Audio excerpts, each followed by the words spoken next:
ಈ ಬಾರಿ ನಿಮ್ಮ ಉತ್ತರ ಕನ್ನಡ ಭಾಗಕ್ಕೆ ಯಾವ ಪಕ್ಷ ಬಂದ್ರೆ ಒಳ್ಳೇದು ಅಂತೀರಾ ಸರ್? ನೋಡ್ರಿ, ಈಗ ಕರ್ನಾಟಕದಲ್ಲಿ ಕಾಂಗ್ರೆಸ್ ಸರ್ಕಾರ ಇದೆ. ಹೌದು ಇಲ್ಲೇ 6 ಸರ್ತಿ ಬಿಜೆಪಿ ಕ್ಯಾಂಡಿಡೇಟ್ ಆರ್ಸ್ ಬಂದಾರ. ಹೌದು ಅನಂತ್ ಕುಮಾರ್ ಹೆಗಡೆ ಖಂಡಿತ. ಯಾವ್ದು ಊರು ನೋಡ್ಲಿಲ್ಲ, 1 ಪೈಸಾ ಕೆಲಸ ಮಾಡ್ಲಿಲ್ಲ. ಯಾರು ಕೆಲಸ ಮಾಡೋರು ಅವ್ರು ಬರ್ಬೇಕು.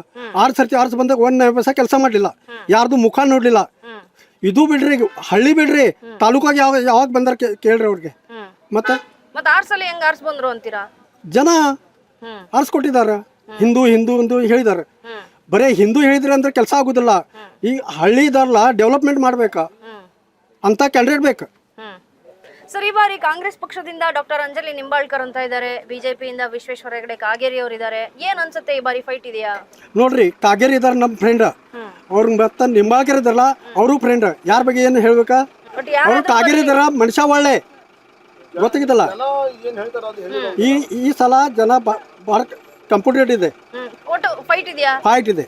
ನೋಡ್ರಿ ನೀವು, ಈಗ ರಾಜ್ಯದಲ್ಲಿ ಕಾಂಗ್ರೆಸ್ ಸರ್ಕಾರ ಇದೆ, ಅವ್ರು ಕೊಟ್ಟಿರ್ತಕ್ಕಂಥ ಗ್ಯಾರಂಟಿಯಿಂದ ಏನಾದ್ರು ಹೆಣ್ಮಕ್ಳು ಓಟ್ ಈ ಬಾರಿ ಡಿವೈಡ್ ಆಗುತ್ತಾ? ಜನರಿಗೆ ಎಲ್ಲಾರ್ಗೆ ಸಿಕ್ಕಿದೆ. ಅವರು ವಿಚಾರ ಮಾಡ್ಬೇಕ. ಯಾರು ಇದು ಕೊಟ್ಟಿದ್ದಾರೆ? ಇದು ಕೊಟ್ಟಿದಾರಲ್ಲ, ಯಾರು ಕೊಟ್ಟಿದ್ದಾರೆ ಇದು? ಅವರು ಕೆಲವು ಜನ ಏನು ಹೇಳ್ತಾರ, ಇಲೆಕ್ಷನ್ ಹೇಳಿದಾರೆ ಕೊಡ್ಲಿಲ್ಲ, ಎಲ್ಲಾರ್ಗೆ ಸಿಕ್ಕಿದೆ. ಹೌದಲ್ಲ? ಅವ್ರಿಗೆ ಹೇಳಿದ ಪ್ರಕಾರ ಎಲ್ಲಾರ್ಗೆ ಮುಟ್ಟಿದೆ.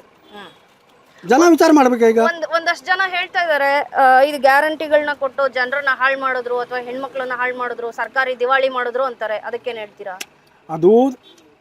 ಇದು ಗ್ಯಾರಂಟಿ ಕೊಟ್ಟಿದಾರಲ್ಲ, ಹಾಳು ಮಾಡ್ಲಿಕ್ಕೆ ಕೊಡ್ಲಿಲ್ಲ. ಮತ್ತು ಮೋದಿ ಹೇಳಿದಾರಲ್ಲ, ಆ ಟೈಮ್ ಫಸ್ಟ್ ಟೈಮ್ ಆರ್ಸ್ ಬರೋದು ಮುಂಚೆ 15 ಲಕ್ಷ ರೂಪಾಯಿ ಪ್ರತಿಯೊಂದು ಅಕೌಂಟ್ಗೆ ಹಾಕ್ತಾರೆ. ಅಕೌಂಟ್ ತೆಗೀರಿ ಎಲ್ಲ ಮಹಿಳೆಯರಿಗೆ ಹಾಕ್ತಾರೆ. 1 ಹಾಕಿದಾರ ಅವರು. ಇಂಥ ಇರ್ತದೆ. ಮತ್ತು ಹೇಳ್ತಾರೆ ಭಾಳ ಜನ ರೀ, ಯಾರು ಜನರಿಗೆ ಯಾವುದು ಮುಟ್ಟಿದೆ ಅದು ಒಳ್ಳೆಯದು.